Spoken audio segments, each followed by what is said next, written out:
So my father and my mother, obviously, we lived here, and they had the bar on Walnut Street. And I was the firstborn of the family. And like all parents, and especially my father, was very proud. You know, his first child, it's a boy. And the patrons would come in, and they would say to my father, "Hey, Bob, how's that new kid of yours?" Oh, he'd be very proud. And he said, "Oh, you should see him. You know, he's got all these little muscles. He looks like a little rock sitting in that crib." And so then they would come back and they'd say, "Hey, Bob, how's that little rock of yours?" And he goes, "What do you mean?" "You know, your kid, you know." So that's how I got it, and it's been that name ever since. So we grew up on the corner of Walnut and Lawrence. Across the street was Adlerbrow Brewery. And down half a block was St. Joe's Catholic Church. And then across the street, a half a block, was St. Joe's grade school. And so it was obvious that's where we were Catholics. And so I went to St. Joe's grade school. And I think about that period of time. And as I think about that period of time, I feel very fortunate to be a baby boomer, as we're labeled. And people say, "Well, why?" I said, because of a growth factor. All of a sudden, the World War II veterans and families, and there's an expansion of kids. And now the culture changes, and the city changes. Now we need schools, and we need to build more schools, and so on. So as we got out of St. Joe's, all of a sudden they're building a new Catholic high school. And I say that, so Xavier High School was being built at that time, and by 1960, we were the second class to be there. But what it did was that it drew, quote, all Catholic kids from around the area who might have ended up in the public school system within their towns in Neenah or Menasha or Kimberly, but they all came to Xavier. And so all of a sudden there's a plethora of talent, kids that would have played someplace else, but they all come to Xavier at that period of time. So you need somebody to be able to guide them, and so we were very fortunate to have a guy by the name of Torchy Clark, obviously, who came out of St. Mary's grade school as a coach there, and to be the new high school coach. And the kind of drive and attitude that he had, coaching basketball and football, and then track in the spring, but he really formulated his team. And so he had this plethora of good talent pulling together, and because of that, all of a sudden you start to win. And there's a brand new conference that is being organized and built at that time. And so during that period of time in high school, as I tell people, he said, I was very fortunate, never lost a football game, lost 5 basketball games, and was the #1 ranked team in both football and basketball, and won the state championship in basketball. And so all of a sudden, and you say, so all of a sudden you become a known entity of some nature because of the success of what took place. And because of that, I say, you know, that allowed me to step forward and get a scholarship to go to college. But I was a coachable kid, you know. Whatever the coach told you, you know, I would do and try to do the best of my ability. And so it fit in his coaching style and what he taught you from the basics and the fundamentals were important to me. I mean, you know, so like in basketball, okay, so you became part of, you know, his basketball team. And so Torchy, you know, was, okay, Torchy was, he was a full court press, half court press, man-to-man press kind of a guy, understanding that you're playing against younger people, and all of a sudden, if I put pressure on you or you're double teamed, you might make a mistake, and that mistake was either easy to steal the ball and you know, and so our offense was all fast breaks, stealing the ball, layups, and we didn't have an organized offense. And when we did bring it down the field, it was always, it would be a weave, but and it would be a break, and then you had talent. So you had talent, and in this case, we had a wonderful player by the name of Kip Whitlinger, you know, and Kip was our all-star player. I mean, he could shoot from outside, and we had enough talent inside, you know, so it worked. And Torchy gave you that push that you needed, you know, and he wasn't afraid to yell at you, you know, or ask and get the most out of you, and his expectations. And so he had a really big impact on all of our lives, and especially my life. You know, you grew up and you played in the neighborhood, and you had to pick up games, and so you'd call people, you'd get to know in grade school, and so you played down at Jones Park, and then it became organized, and then you get to play with these guys, and it just was a part of it. And the important part was, yes, it was a seasonal thing. So he played football. I think probably in the 5th grade when we started, you know, organized football in that regards. But we played baseball before that, and we played basketball in somebody's driveway, and you'd shoot around. But I feel, and especially in today's society, is that young players today are so focused on playing one sport, and the demand is for you to only play one sport because you need to grow.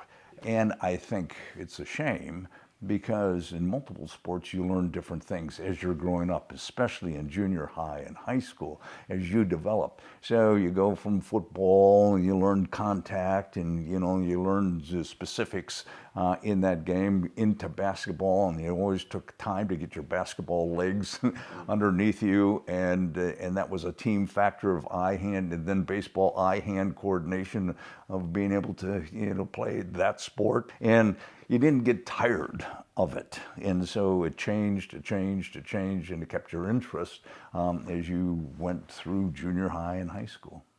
We got to play American Legion baseball, organized during that period of time. And I remember when I first came up and, you know, started to play within that league and so on. I hit my first home run. We had a third base coach who was going to give us signals, you know, and the signal on this one was, it was coming straight down the middle, the pitch was. I think I closed my eyes and swung, you know, but it was my first home run, and I felt so elated, you know, at that time for that to happen. So you got fond, you know, you got fond memories of being able to, especially at Xavier, and then we're playing Pre-Montre, and our big chief rival at that period of time. And I'm going down the sideline, and I got my left foot inside the line, and I'm leaning off, and I be able to control myself, and I come back, and we score a touchdown to win that game. But yeah, so all those memories are they're important, and they're become part of your life. Growing up here, growing up in Appleton, for me, you know, as I look back on how it was an idyllic period of time, and you know, so as I said, we lived on the corner of Walnut and Lawrence, which was a block from from downtown, and sports was a part of it, only because you played in the neighborhood and you get kids that you played with, and giving you that opportunity. So for me, it was a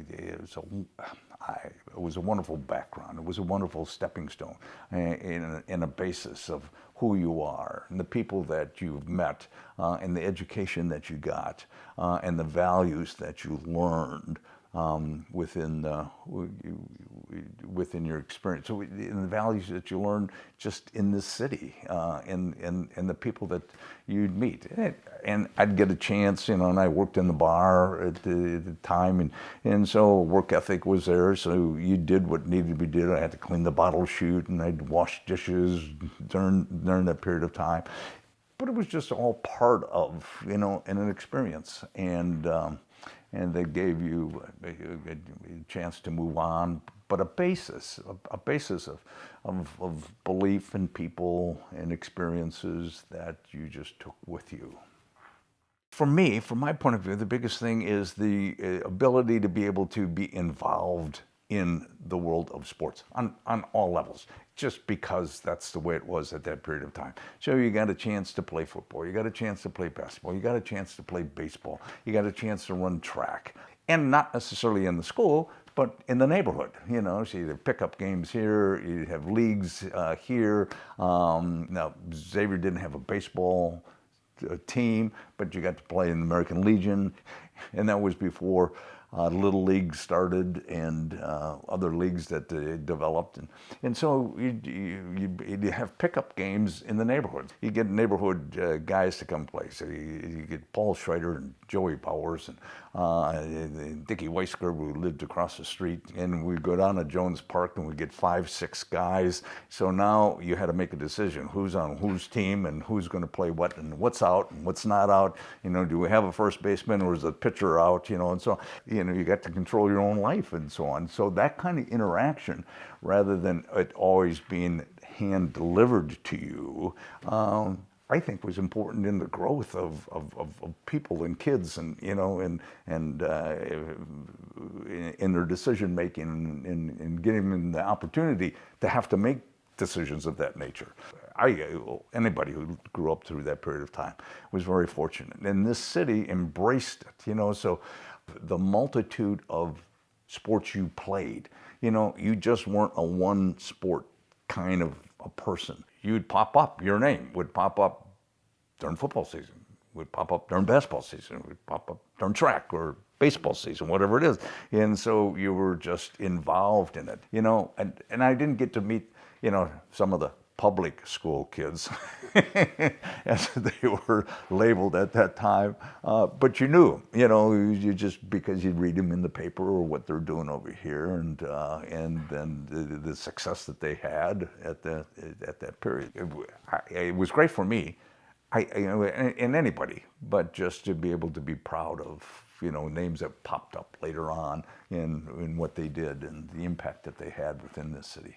As I reflect back on my life, and I've told people this too, how fortunate, and I really mean it, how fortunate it is to be in maybe a smaller community at that time, but a very involved community, being able to be not in the suburbs, but you're right there, all the action that has taken place, even across town. You could ride your bike, in which we did, and it's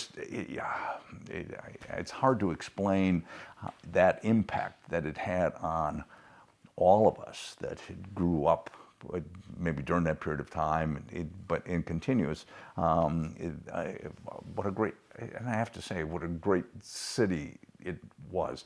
Just the right size, and to see where it is today and how it's grown in this area and so on, expanded. But there was separation, there was pride. Say you could beat the Kimberly kids, or you could beat the Menasha kids, or the Neenah kids. Fond du Lac, oh my goodness gracious, that's too far. But Oshkosh, oh geez, So now it's kind of really one big, metropolitan area, but it was more separated back then, and so you had a pride of being where you were and what school you went to and the success that they had. And if you look at, those schools, public, private, they were successful. They were, and they had players all over. They were very good. And so, yeah, so it was terrific for me to be able to say that I'm from Appleton, Wisconsin.